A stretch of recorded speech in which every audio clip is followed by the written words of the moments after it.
Annyeong, it's Mikey here, and today I'm coming back to you guys with another Switch video, another Wingtree from Unikeys.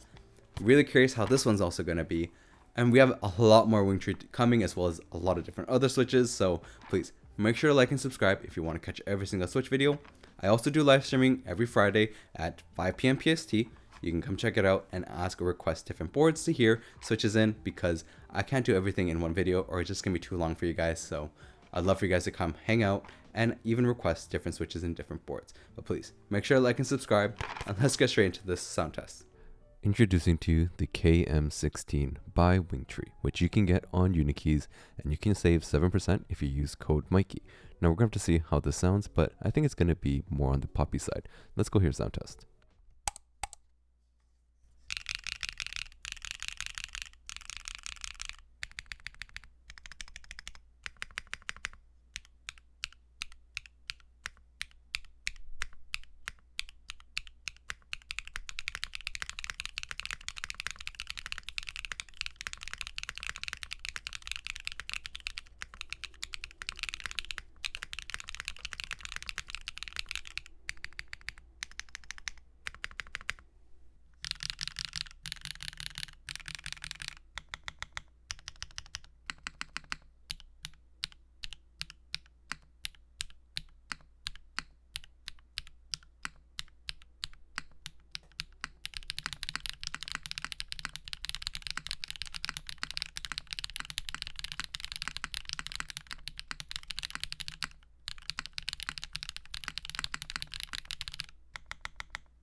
Now, overall, it did sound quite marbly over everything.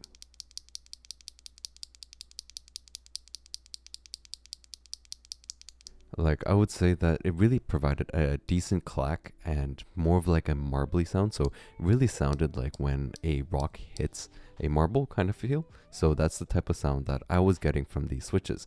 Now, overall, these switches will depend, of course, what kind of foam or non-foamed or what kind of build and plate you're using.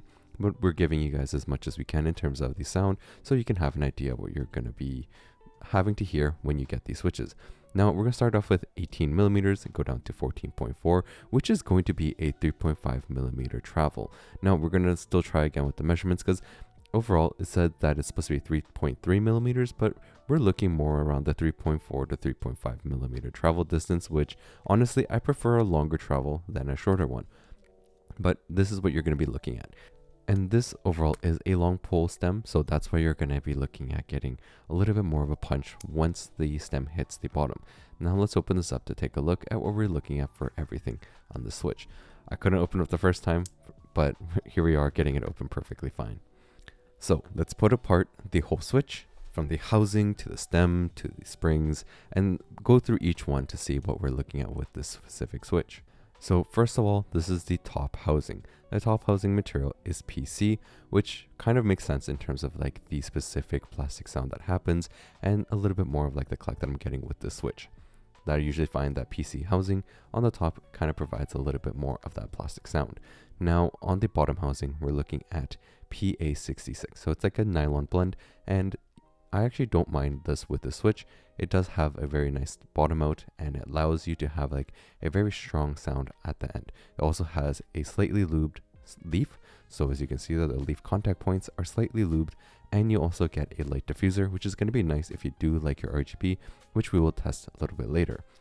Now in terms of the stem, so this is going to be the important part, and this is the reason why I didn't actually hand lube any of these switches, because they're actually very heavily lubed.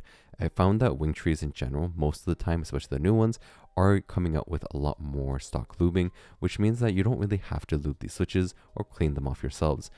This means you can just use them out of the box and in any board you want right away. You can see that there's like lube all around, from the sides to the front to the back, and even a little bit on the actual stems themselves where it's going to be hitting the leaf point. So yeah, very decently lubed stock, and you don't really have to worry about it. Now in terms of the spring length itself, it's a single stage spring, as you can see here, and this thing's going to come out at 21 millimeters. 21 millimeters at single stage is just going to provide a really nice bounce back, as well as a smooth feel when you are pressing down.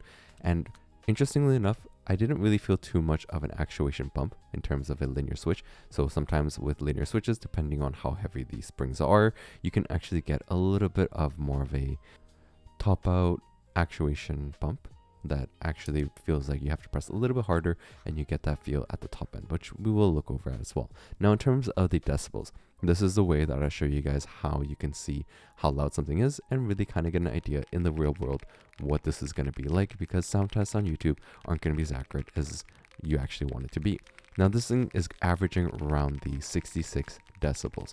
That is where I'm averaging. It's very decently loud, so you're going to be looking at more of a conversation loudness around you, where like you have maybe 3 or 4 people talking at the same time.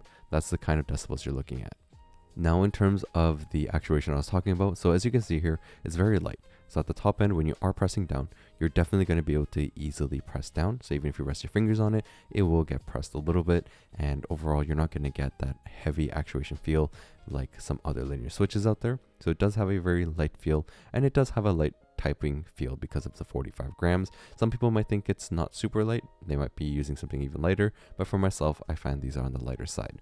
Now going into the stem mobile test. So the top side, you're not getting a lot of rattling on the top, which is great, because a lot of times if you do have too much rattling, it can affect the top out sounding, and also it might affect the overall feel of the switch. Now on the bottom end, stem mobile is existent. It's not like completely gone. As you can see, vertically it's a bit worse. Horizontally, it's not too bad on these switches. I actually really did appreciate these switches in that aspect, which it didn't have too much stem mobile horizontally, which is I think what most people really can feel when they're typing. Now in terms of the brightness and how the lighting is, does the bottom housing actually affect the lighting? Not too much. I would say very, very minimal, like maybe like a 5 to 10% change in terms of the color, but the brightness isn't going to be that bright. So even though there's a light diffuser, just keep in mind the lighting is not going to be that bright compared to say some other switches out there.